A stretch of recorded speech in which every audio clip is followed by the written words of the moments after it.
Ano ba tong tale of the tape na ito? Chiki, nakikita mo ba yan? Oo, para talagang boxing match. O, Duterte versus Torre. Di ba may ganun sa boxing mga kapatid? O, yung background nila, dun sa kaliwa. Si Duterte, politician. Si Torre, policeman. Yan. Ang posisyon. Yan. Si Duterte, acting mayor of Davao City. Si Torre naman, chief of PNP. At ito ang malaking agwat. Yung age po o yung edad po ni Duterte, 37 years old. O wala pang 40.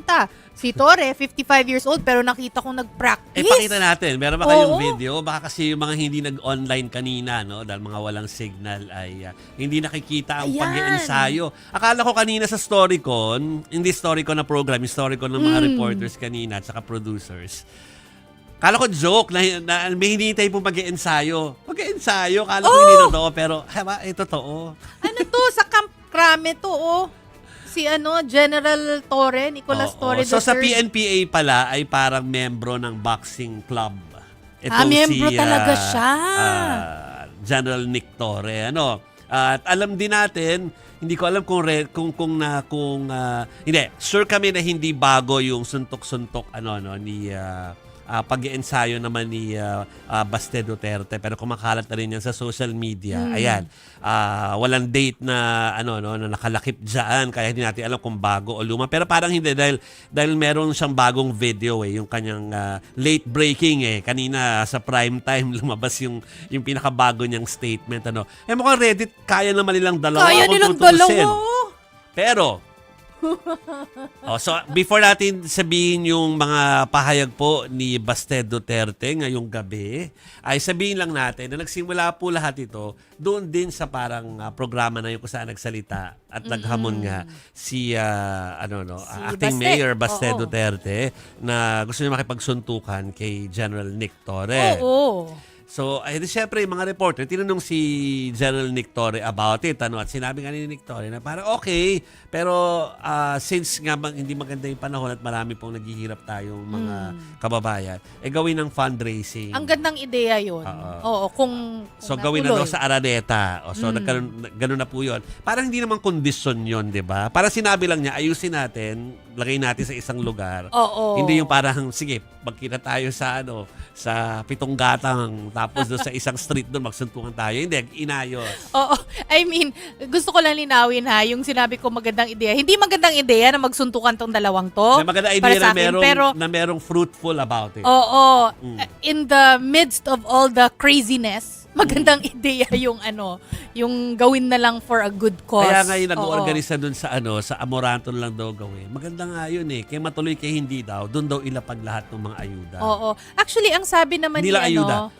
Basta goods na pwede niya ibigay. Yes, Yeah. ang sabi ni General Torre, mga kapatid, ay pumunta man dun si acting mayor, Davao Mayor Baste o hindi, ready na, meron na daw mga sponsor na nagbigay ng mga relief goods. Relief goods, Oo. Si Senator Ping Lacson din niya. Gusto niya sa hotel pa Tama, hindi niya gusto. Kundi meron daw isang kakilala sa na nag-aalok noon. Oo. Kinikwento niya sa Twitter or sa X kanina Tapos hindi sa pabor sana na pumatol basta ganun yung basa ko po na si General Nick Torre sana hindi na pumatol pero since nahamon daw at tinanggap yung hamon, mabuti na nga na basta for a good cause.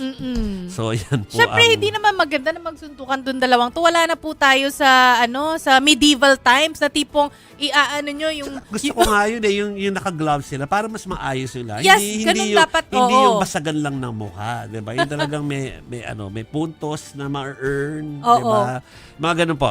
Pero anyway, we're all waiting the whole day, Kinukulit namin si Bril Montalvo. Ano ba ang nagaganap niya sa Davao, Pero lumabas na nga po itong pinaka-latest na sinabi po ni Baste Duterte tungkol dito sa parang hindi naman sa sineryoso, kundi parang usap-usapan ng mga tao na sana ay laban sa Sunday. So ito po yung kanya mga sinabi. Kung serious ka talaga, these are my conditions. Pakiusapan mo yung amo mo na presidente and let it come out of his mouth that all elected officials should undergo a hair follicle drug test. Papalagan ko yung charity mo na yan. Walang problema. Kung if it will answer the issues nitong bansa natin, I can do that. Basta gabawin. O galing po sa kanilang team yan talaga. Ano. So marami po nalungkot kasi yung ganong klaseng yung pagkasabi po, parang imposible na mangyari yung Sunday. Oo, ganun na nga. Oo, Which is actually oo. in-expect naman din natin In-expect kahapon. naman na natin. So, hindi pero mangyayari. naiintindihan ko yung collective disappointment ng mga nasa social media kanina when they learned about itong decision po ni Baste Duterte na payag siya kung at ito yung kondisyon niya kung, di ba? Pero it's crazy kasi talagang hindi mangyayaring ganyan. Nababaliw na ba tayong lahat? Na tipo, yung dati, di ba? Sabi ko nga kanina, parang medieval times na pag may issue, mag-aaway sila, parang may joust, di ba? Ganon. Yeah. O kaya magpatayan sila sa harap ng hari. Yeah. Hindi na po ganon kasi. Hi.